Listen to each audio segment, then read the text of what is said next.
Kontak senjata antara aparat keamanan kontra Tentara Pembebasan Nasional Papua Barat, Organisasi Papua Merdeka, pecah di Kabupaten Intan Jaya, Papua Tengah. Sebanyak 18 anggota TPNP BOPM dilaporkan tewas dalam peristiwa yang berlangsung pada Selasa, 13 Mei 2025.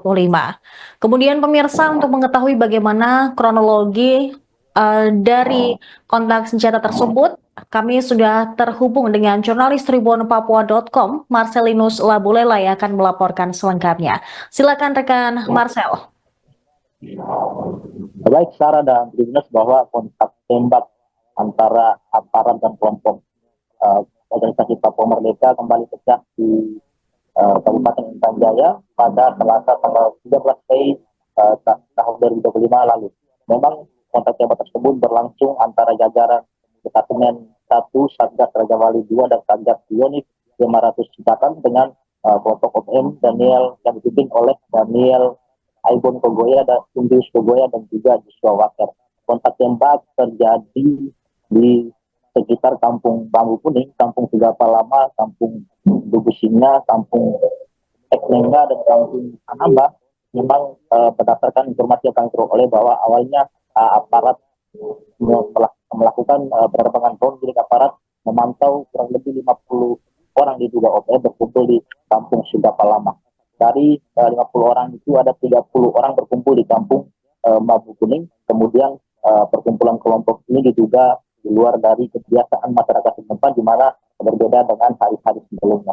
Dari hasil pendalaman aparat ke dalam hal intelijen, diduga mereka berkumpul dalam rangka perencanaan penyerangan heli dan personel pembangunan Tower B3 yang sedang berlangsung di perbatasan Beoga dan Jaya. Kemudian aparat melaksanakan pemantauan secara rahasia di dua kampung tersebut guna memastikan apa yang sebenarnya terjadi pada kesempatan itu. Memang dalam operasi tersebut dari pemantauan diketahui satu orang OPM membawa pucuk senjata panjang, maksudnya laras panjang melintas dan terbidik sehingga melaksanakan penindakan. Aparat melakukan penindakan secara tegas dan terukur hingga mengakibatkan satu korban dari anggota OPM meninggal dunia atau tewas di tempat. Kemudian yang terkena tembakan diseret oleh kawannya sekitar 50 orang lainnya yang berada di Kampung Sigapa Lama berlari ke ambulan sambil membawa satu pucuk senjata OPM yang sebelumnya tertembak mati oleh aparat.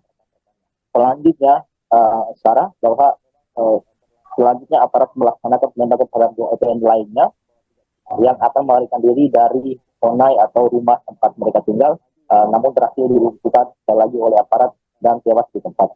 Drone kembali memantau 19 orang yang melarikan diri ke hutan menuju ke arah kampung Dugu Singa sambil membawa satu pucuk senjata api laras panjang. Aparat kemudian langsung melakukan penyergapan OPM yang berlari ke kampung Dugu Singa, kemudian melaksanakan tindakan secara tegas itu hingga kembali menembak satu anggota OPM, namun kemudian dibawa kabur oleh rekan-rekannya. Dalam kesempatan tersebut memang berlanjut drone kembali memantau anak OPM membawa 3 pucuk senjata api di Kampung Bambu Kuning yang merayap maju yang berusaha untuk menyerang aparat di sekitar lokasi kejadian. Namun melihat kondisi tersebut, aparat kemudian mengambil inisiasi untuk melakukan penyerangan terhadap OPM yang merayap maju yang akan melakukan penyerangan kepada aparat. Namun pada kesempatan itu aparat berhasil menembak 3 OPM hingga tewas dan di tiap tempat, satu di Korea, sedangkan 3 lainnya masih melarikan diri pada kesempatan itu. 3 OPM yang sebelumnya melarikan diri ke arah jembatan kampung Nugalipo bergabung dengan 15 OPM lainnya. Kemudian tim Maleo 6 kembali melakukan tindakan tegas terukur dengan menewaskan 1 OPM hingga jatuh ke jurang. Memang dalam kesempatan itu aparat kemudian kembali melakukan pengepungan di Kampung Sigapa Lama dengan berhasil menembak 9 anggota organisasi Papua Merdeka dan 1 pucuk senjata organisasi satu juga disita aparat pada kesempatan itu. Memang dalam hasil penyergapan diketahui sebanyak 8 OPM tewas tertembak, namun memang identitas para korban ini belum kami ketahui secara pasti dan kami akan terus melakukan upaya pendalaman. Memang dalam banyak jumlah barang bukti yang diamankan itu bendera khas bintang kejora yang sering digunakan oleh anggota organisasi Papua Merdeka. Dalam hal ini secara dan bahwa selain kota tembak mengakibatkan 18 OPM yang dikabarkan tewas dunia, dalam kota tembak tersebut diketahui melibatkan satu bocah bernama Minus Joges ini berumur 6 tahun terkena serpihan peluru di telinga bagian kiri.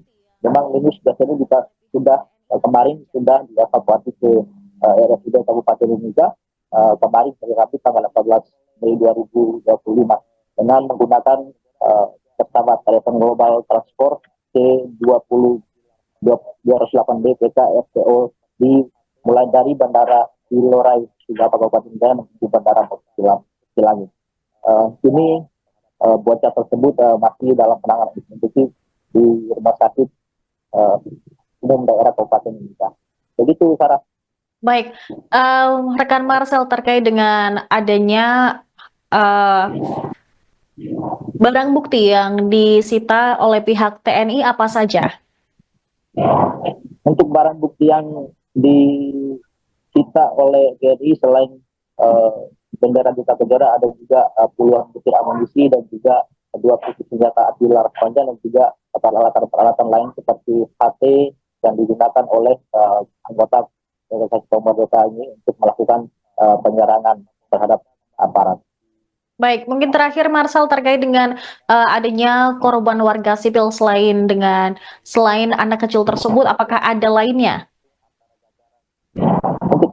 Untuk korban warga sipil lainnya untuk saat ini belum diketahui secara pasti, namun dalam hasil atau data yang kami peroleh bahwa untuk saat ini korban masih yang tergabung dalam anggota organisasi Papua Merdeka masih 18 orang yang dikabarkan tewas.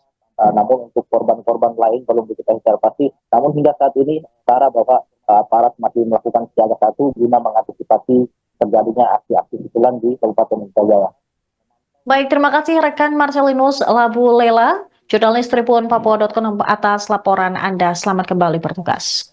Download Tribun X sekarang, menghadirkan lokal menjadi Indonesia.